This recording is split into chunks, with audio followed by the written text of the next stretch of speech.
So you're sitting in your home theater right now and you're looking around and you're thinking to yourself, man, I wish I had better speakers. Why can't I hear my center channel very well? How come the bass doesn't sound as impactful? How come my receiver doesn't sound as good as I thought it would? Why isn't my TV as big as I want it to be? You may think all these things right now in your home theater. You may be thinking or asking yourself, is it time to upgrade? When do you take what you have and exchange it for something better? When is it that time? Today, I'm going to share with you guys, in my personal opinion, when I think it's time to make an upgrade. So in my personal home theater, in the last year, since last summer, I've made thousands and thousands and thousands of dollars of changes to my home system. I've changed my screen, I've changed my seating, my wires, my cables, my speakers, my sub, my amplifier, my preprocessor. Almost everything except my projector has changed in the last year. And what brought me to that point? Why did I do that? How did I know that it was time for something different? Well, there's probably two main reasons for me why somebody needs to upgrade. One of them is a lot smaller than the other. One of them is just you want something new. You're tired of what you have. You just want to experience something different. That's a reason to upgrade. If you have a system right now that you've had for a while and you love it, you know, oh yeah, it's pretty good, I like it, but I wonder what else is out there. When you start getting that itch, maybe you personally, it's time to upgrade. I try to stay away from that because depending on the person, you could spend a lot of money trying something new a little too often. So that's a reason for some people. For me, I try to avoid that, but I know that that is a reality for some people. Sometimes you just want something new. Even if what you have is really good, you just want the next best thing, which is fine.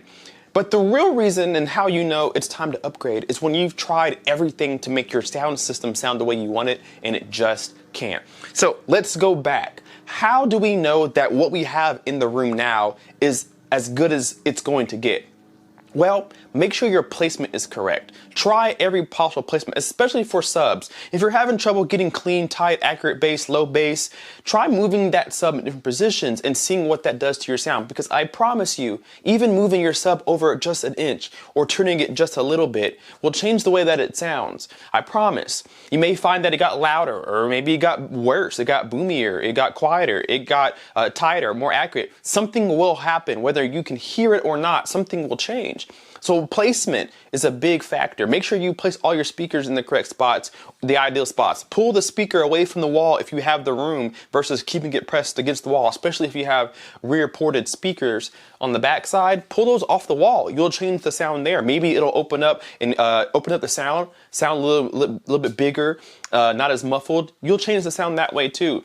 Maybe that center channel is tucked into a cabinet. Pull that out of the cabinet a little bit. Make sure that it's flush with the front so that there's no extra reflections on the surface. Small things like that can improve your system. But let's say you've done that already. Okay, let's go into calibration side. If you have calibration in your system, you most likely have the ability to manual EQ, meaning go in and put your own hands on it and change what you want to change to make it sound the way you want to sound. Go in and try calibration. Maybe you have a null in your seating spot that you didn't know about, but calibration can help you fix that. It'll tell you where your nulls and peaks are, and you can adjust those levels to kind of flatten that response. That'll drastically help your sound. But let's say you've already done all of that. You've already placed your speakers as well as you can. You've EQ'd everything as well as you can. What now? That's the time to upgrade. When it's completely set the way that it can be, it can't get any better, and you still want more, that's when you upgrade. Me personally, I had the Polk Audio LSIM 707s as my towers and then had all the matching pieces to go with it. And then I had two SVS PB4000s. And for 3 years or so, I was absolutely in love with that sound system. It's all over my YouTube channel if you have not seen my previous setup. I was in love with those speakers. All that I had used to be my dream speaker. Those Polk Audio speakers was my dream. I watched countless and countless videos growing up on those speakers. I watched so many SVS subs and told myself I will own an SVS sub one day. And I have. I've owned it and I sold it all. And that's because once you have something for a while, things start to get better. You start to want more. You start to want to upgrade, and it's definitely okay. So for me personally, how did I know that it was time to upgrade? I had that same thought. I moved from my parents' house into this apartment here, and I used to have a bedroom home theater, so it was even smaller than my living room now. But just the increase in space in this bedroom, or excuse me, in this living room, has changed the way my speakers sound. And so I got the itch to upgrade. And so I wanted something a little bit better. I wanted something more musical. My taste started to change. I really like movies, but I started to fall in love again with music. So I wanted speakers that could do both very well. My subs, I had two PB4000s and they were great. They're loud, they dig low, they're accurate, they're tight, but I wanted something a little louder. I wanted something a little bit deeper. I wanted something a little bit more tighter. And so I upgraded to rhythmic. So your expectations start to change as you have different systems. And once those expectations start to change is when you start to change your equipment. After you've gone through and you made sure that you have perfectly, as close as perfect as you can get, set up your system and you're still not happy, that's when it's time to look for something else potentially. If you've done everything you can to make that system that you own right now sound good, then it's time to upgrade. Now, people have an issue where if something doesn't sound good, they return it and buy something else, and then that doesn't sound good, so they return it and try something else. Sometimes we have to look in the mirror, we have to look at ourselves and say, maybe it's me as to why something isn't performing the way that it should. For example, I could just place all my speakers in the room where I think they go and have no acoustic treatment, I don't have any calibration really done or anything like that, and then say, oh, these speakers are terrible, they sound terrible, there was no bass, it was too muddy, it was inaccurate, and so on and so forth. But really, if I take the time to know my speakers and my room, you can really find that what once sounded bad could sound really, really good. So for example, I have the Canton Vento A96 tower speakers. They're $5,000 for the pair, so they better sound good because they're $5,000. But doesn't matter the price tag of any speaker, a cheap one or a really, really expensive speaker, they can all sound bad if you set them up incorrectly. So sometimes you have to step back and say, maybe I'm the issue. Maybe I don't know what I'm doing necessarily. Let me go out there and try to figure out what I can do to make my system sound better. That may be you. Now, you don't have to tell me in the comment section that that's you. You can keep it to yourself, but be honest with yourself because it's your money. If you're gonna spend X amount of dollars on your system, you owe it to yourself to go in and calibrate it and to place it correctly. Make sure that it sounds good. Make sure that everything is in, close to the right location as possible. I know not all placement is easy, but try your best to get it to where it can. I know that some people don't like the way something sounds, but maybe you can calibrate it to sound the way you want it to. Maybe you can place it in a certain spot that makes it sound the way you want it to. So you have to be accountable for your sound system. You can't just put a speaker in a spot and expect it to perform.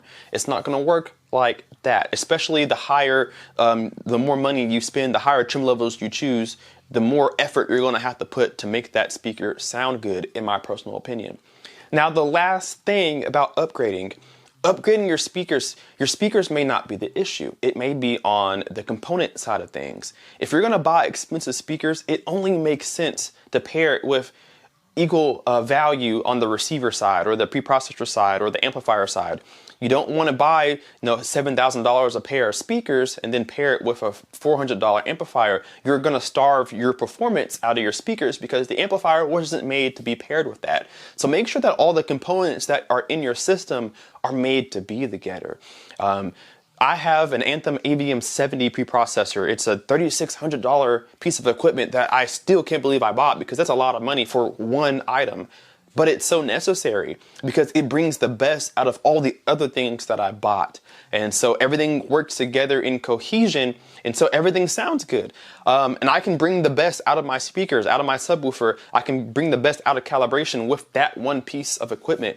So the saying is in the audio world, in the home theater world, buy once, cry once. Get what you need, get what you're after the first time. It'll be a lot of money, but at least that's the first and last time you have to spend that kind of money on that system. Instead of listening to something, not liking it, trying to return it, buying something else, not liking it, trying to return it. Get what you want the first time. So to end this, I know I've been talking a lot, but I wanted to say all of this to you guys. Upgrading only happens when you've tried your best to get the system that you have to perform at its absolute best. If you haven't gone in and tried to make your system sound the best, don't upgrade. You can upgrade by getting acoustic treatment. You can upgrade by getting new seating. Upgrade by trying new positions and locations in the room. try moving your subwoofer. You don't have to buy something to upgrade. Just take what you have and make sure that you place it correctly. Make sure that aesthetically it looks good for you if that matters to you. Make sure everything is correct eye level away or ear level away or distance away, whatever the case is. Try those things first before you spend $1. You'll find that you may have just made a bigger upgrade than buying something can ever make. You never know.